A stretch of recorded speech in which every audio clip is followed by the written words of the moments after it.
अस्सलाम वालेकुम रहमतुल्लाहि व बरकातुहू। मैं शान खान, आप दे रहे हैं पाक टीवी 24।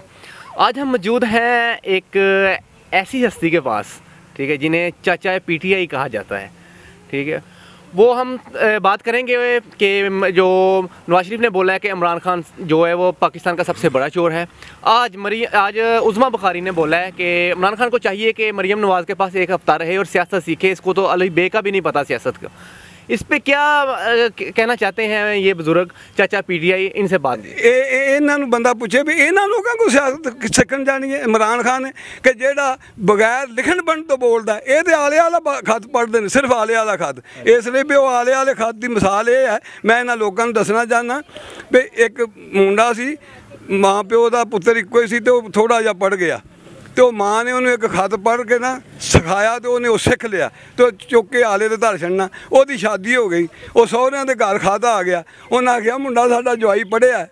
वो जो खत लैके वो गल गए, उन्हें आख्या मैं तो आले वाला खत पढ़ना होना जो बेबे देंदी सी। ये नवाज शरीफ के ते आले वाला खत पढ़ते सन। और इमरान खान एक ऐसा लीडर है पाकिस्तान में मिलिया, जिस तरह के बाबे कायदे तो बाद मैं समझना इमरान खान ऐसा लीडर मिले पाकिस्तान में कि जेड़ा बगैर लिखण पढ़न तो तकरीर करता है। वो इमरान खान की तकरीर लिख के भी इन्होंने लोगों ने नहीं कर सकते। ये उन्होंने चोर कह रहे हैं। कमाल की बात है, ये उन्होंने चोर कह रहे हैं जेड़े कि वो तकरीर सादी मूँह नाल कीती भी लिख के देइए नहीं कर सकते। ये गल ठीक है ना जी? बिल्कुल। तो क्यों फिर बार बार कहते ने साढ़े को सिर्फ बदला लिया जा रहा है, होर साढ़े तो चोरी तो कोई है ही नहीं, ना कोई करप्शन का केस है, सिर्फ साढ़े तो झूठे सिर्फ साढ़े को बदले ले जा रहे हैं। किस बंदे नहीं पता? बच्चे नूं पता लग गया कि ये जाके अदलिया दे विच जवाब ही नहीं देंदे। यानी बच्चे नूं पता है, यानी हर बच्चा जानदा है कि वो बुलांदे ने जज ते उत्थे जाके खामोश हो के चुप कर रहे जी साडा वकील दसेगा। वो वकील ने काम कीते ने, चोरियां वकील कीतियां ने हैं, जराए वकील ने आख्या सी हैं, खत कदरी वकील ने देना लिया के। क्या बात कर दो, सारे का सारा झूठ बोलते हैं।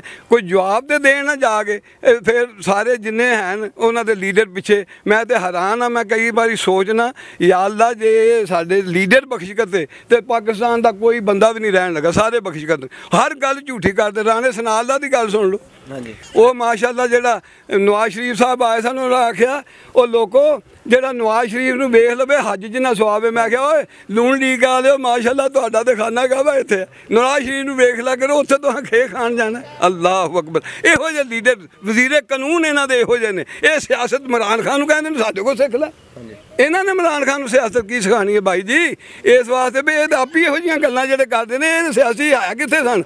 ये तो बस रब दा कम है, पैसा कोल सी आए आ ते वो अपना ला के ते हो जाते हैं। हुण क्यों नहीं मशीन वो जी की अपना बनाना चाहते हैं? क्यों नहीं ये बनाना चाहते? इसलिए भी सारी उम्र धांधली करते हैं। मैं सारी जिंदगी इलैक्शन वेख रहे हैं, खुदा की कसम 2018 वर्गा इलैक्शन कभी वेख्या ही नहीं सी। साडे पिंडां च धांधलियां हुंदियां हन ते ऐतकां किसे एक जाली वोट नहीं पाया। ये उहनूं कह रहे धांधली हुई, धांधली ते पिछे हुंदी सी। सेल्फी पा के बटन खराब वो कर सकते हैं। अल्लाह, इन्हां दियां पुत्तर की गल्लां दसीए। यह जिहड़ा इलैक्शन 2018 का होया, मेरी जिंदगी पहला इलैक्शन साफ होया, वरना सारे इलैक्शन धांधली दे हुंदे सन। ते जे साफ होया तो इहनूं धांधली कह रहे हैं। लोगों को दसना चाहते हैं हुण आवाम बेवकूफ नहीं रही। पाकिस्तान के लोग कुछ ना कुछ शऊर लै आए ने। लोगों को पता लग गया कि इमरान खान एक वो लीडर है जिन्हें सारी दुनिया के सब तो पहला काम भाई जी अच्छा ये किया कि जेह्ड़े मावां दे पुत्तर 5-6 हज़ार बंदा बाहर जेलों के फसिया हुआ सी, पहला काम इस किया कि उन्होंने छुड़वा के लियाउण वाला। ये वो रीसा करते हैं। इन्हों तो 25 साल, मैं 25 साल बाहर रहा, एक बंदा भी नहीं इन्हें मंगवाया, किसी बंदे की गल नहीं सुनी। उत्थे लोग लित्तर खाते हैं, किते रहन का मसला नहीं सी, किते कोई हुकूमतां दा साडा कोई मतलब कि साडा इज्जत ही नहीं सी। ते जदों दा इमरान खान आया बाहर दे लोग खुश ने। ये बाहर दे लोगों दे अंदर वोट नहीं पाने जाते, जिन्हां दे सिर ते मुल्क चलता है, जेहड़े सारे बाहरों मजदूरी करके रात दिन बेचारे 20-20 घंटे ड्यूटियां करते। खुदा की कसम मैं 36-36 घंटे की ड्यूटी की। मैं खुद, मेरा रिकॉर्ड है अपनी कंपनी पे। अज रात ड्यूटी कर रहे हैं दिने तो अगों रात वाला बंदा नहीं आया। मैंने उन्होंने कहा जी मैं साहब ड्यूटी करोगे? मैं कराँगा। अगों तुम सौ जाओ सुबह, मैं क्या अपनी दिहाड़ी को छड्डा। अगली भी की, अगली रात में जाके सुता। कई बार मेरा रिकॉर्ड है कंपनी के अलहमदुलिल्लाह रिज़्क़ हलाल कमाया। इन्होंने लोगों की पता उत्थे की हुंदा बाहर कहंदे जद्दी पुश्ती अमीर। हाँ, एक भाई कह रहा मैं बड़े अमीर बाप का पुत्र हाँ, ये उन्होंने वीडियो है। मैं नहीं कह रहा, नवाज शरीफ कह रहा है। तो छोटा भाई शहबाज शरीफ साहब कह रहे हैं मैं एक गरीब बाप का। वो सच्ची गल की थी। मैं गरीब बाप का पुत्र उस ठीक गल की थी। इस वास्ते पुत्र इन्हों के बाप 7 भाई सन।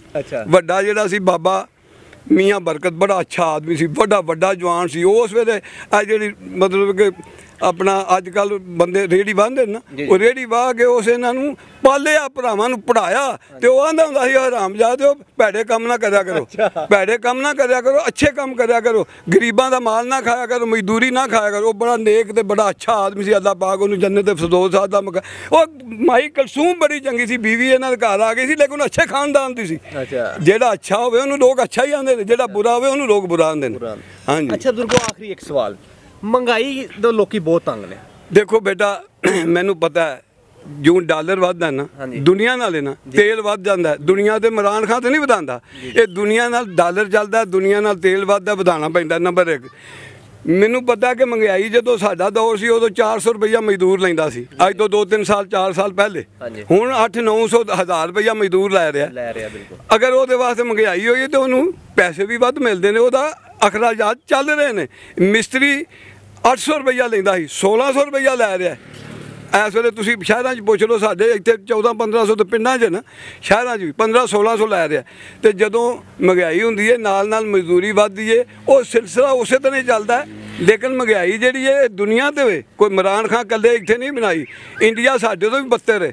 सारे मुल्क असी तो अलहमदुल्ला फिर रोटी खा रहे हैं। ये जरई मुल्क है, ये अलहमदुल्ला खराब नहीं हो सकता। लेकिन इमरान खान के दौर के दराई लोग जिमीदार जिहड़े ने कुछ बचे ने, वरना लोगों के कर्जे नहीं लथे। नवाज शरीफ दौर से 500 तो मन मुंजी विकी सी, मगरों 5-5 हज़ार रुपया लोगों को देन लगा, वो भी किसी को मिलिया किसी को ना मिलिया। इस वास्ते कि जिथे 30-35 हज़ार किले का घाटा पै गया, 50-60 हज़ार ठेका है, 40-50 हज़ार किले का खर्चा है, मुंजी विकी 5 हज़ार की, 30-35 हज़ार घाटा 5 हज़ार नाल किसी का कुछ बनता। सानू खुदा की कसम वो भी आना नहीं लभा।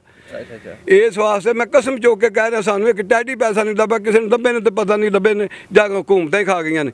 इस वास्ते कि महंगाई के नाल अखराजात वो भी उत्ते होंदे ने, बंदे की मजदूरी वधदी है, हर शै होंदी है। इसका मतलब ये तो नहीं भी जट्टां नूं मार के, जट एक ऐसी चीज़ है, एक बजाजी खुदा है जट, कि जिहड़ी चीज़ पैदा करके शहर घलदा है, वो शहर वाले लोग खाण तो बगैर बच नहीं सकते। तो उहनूं रेट ਉਹਦੀ मर्जी का नहीं लभदा, रेट गवर्नमेंट मुकर्रर कर रही है। इस वे सब तो भूखा तो जट है बेचारा, जिमीदार की हर शै जी वेचदा उन्होंने अपने मूँह रेट, और फिर जो खरीदन जाता शहर चो वो उत्ते सारे टैक्स लगे होंगे ने, तो वह शै खरीददा, यानी हर चीज़ का टैक्स दे के वो पिंडां वाले लोग आउंदे ने। टैक्स तो असीं लोग देने, ये अमीर लोग टैक्स कित्थे देंदे ने? ये तो कारोबारी लोग ने, पूरा टैक्स अपना लैके उस तो बाद सानू सौदा देंदे ने, जिहड़ा कि सौदा नाकस सौदा है। असीं वो सौदा देने जिहड़ा अल्लाह की मेहरबानी खाण तो बगैर ये लोग बच नहीं सकते। बचाची खुदा है लोगों का, इन्होंने की पता जिमीदार की होंदा। इन्हां जिमीदारों का बेड़ा गर्क करके रख दिता सी। मेहरबानी जी, बहुत शुक्रिया जी। आपने गुफ्तगू सुनी चाचा PTI की, तो कैसी लगी आपको गुफ्तगू?